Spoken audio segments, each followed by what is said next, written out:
Nah, anak-anak, tadi kalian sudah menonton video tentang upaya untuk mempertahankan kemerdekaan Indonesia. Nah, sekarang kita akan belajar upaya mengembangkan kehidupan kebangsaan yang sejahtera. Namun sebelumnya, kita harus tahu dulu tujuan pembelajaran kita, yaitu anak-anak memahami upaya mengembangkan kehidupan kebangsaan yang sejahtera. Nah, kita tahu dulu nih latar belakang. Kenapa ya harus ada upaya untuk mengembangkan kehidupan masyarakat yang sejahtera? Ya, ternyata pada awal berdirinya Republik Indonesia, keadaan ekonomi Indonesia itu sangat buruk loh anak-anak.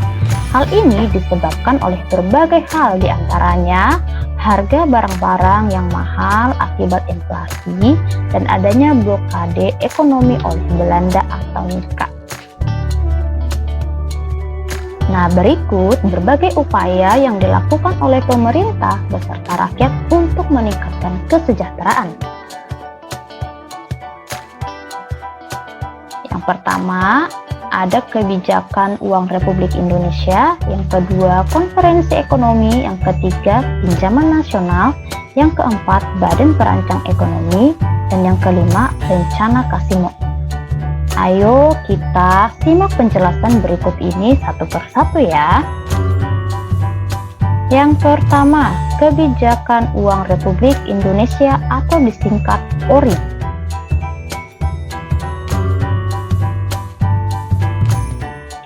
Uang Republik Indonesia atau ORI adalah pemberlakuan mata uang Republik Indonesia. Nah, pemerintah melarang Indonesia menggunakan mata uang dari negara yang telah menjajah Indonesia mulai tanggal 1 Oktober 1946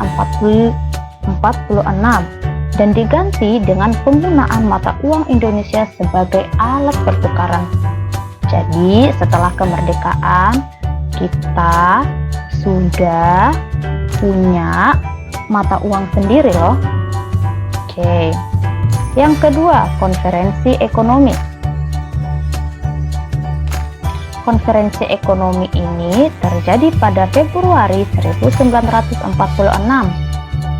Nah, konferensi ini dipimpin oleh Insinyur Darmawan Mangunkusumo atau Menteri Kemakmuran.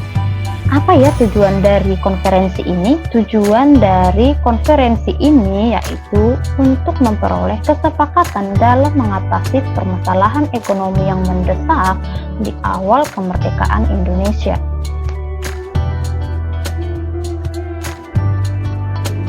Yang ketiga, pinjaman nasional. Pemerintah juga merencanakan untuk meminjam dana kepada dunia internasional, dan pinjaman ini akan dikembalikan dalam jangka waktu 40 tahun. Kenapa ya Indonesia itu harus pinjam uang? Ya, dikarenakan saat itu perekonomian Indonesia itu sangat buruk sekali, dan kita butuh uang untuk membangun dan merencanakan kesejahteraan dari Indonesia. Nah, kepercayaan dunia internasional kepada Indonesia yang merupakan negara baru ditunjukkan dengan terkumpulnya pinjaman 500 juta di tahun pertama pelaksanaan program. Yang keempat, Badan Perancang Ekonomi. Badan Perancang Ekonomi ini dibentuk pada tanggal 19 Januari 1947. Nah, tujuannya untuk apa? Yaitu membuat rencana pembangunan ekonomi untuk jangka waktu 2-3 tahun. Dan yang kelima, rencana Kasino.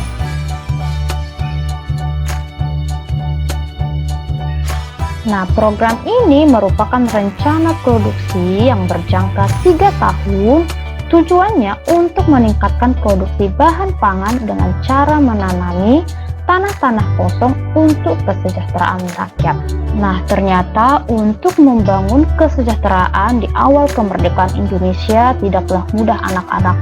Ada berbagai rencana yang telah dibuat oleh pemerintah supaya Indonesia ini bisa sejahtera.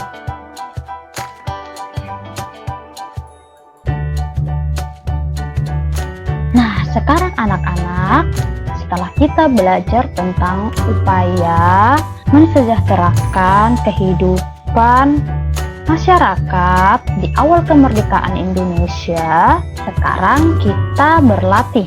Di sini ada 2 pertanyaan yang anak-anak harus tulis di catatan tematik lalu dijawab. Pertanyaan pertama, dari kebijakan yang diterapkan pemerintah pada masa kemerdekaan, menurutmu manakah yang paling berpengaruh terhadap kesejahteraan masyarakat? Lalu jelaskan alasanmu kenapa memilih pilihan tersebut. Ya, yang kedua, tuliskan 2 tindakan nyata yang bisa kamu lakukan sebagai pelajar untuk mengembangkan kehidupan kebangsaan yang sejahtera. Ingat, silahkan ditulis di buku latihan, lalu dijawab dan dikumpulkan paling lambat pukul 16 di KCR. Karena setelah ini kita akan sama-sama melakukan Zoom meeting dan kita akan melakukan tanya jawab mengenai materi yang sudah kita pelajari. Oke anak-anak, sampai di sini dulu pembelajaran kita. Tetap semangat dan tetap lakukan yang terbaik yang bisa kamu lakukan. Oke, Tuhan Yesus memberkati ya anak-anak. Dadah.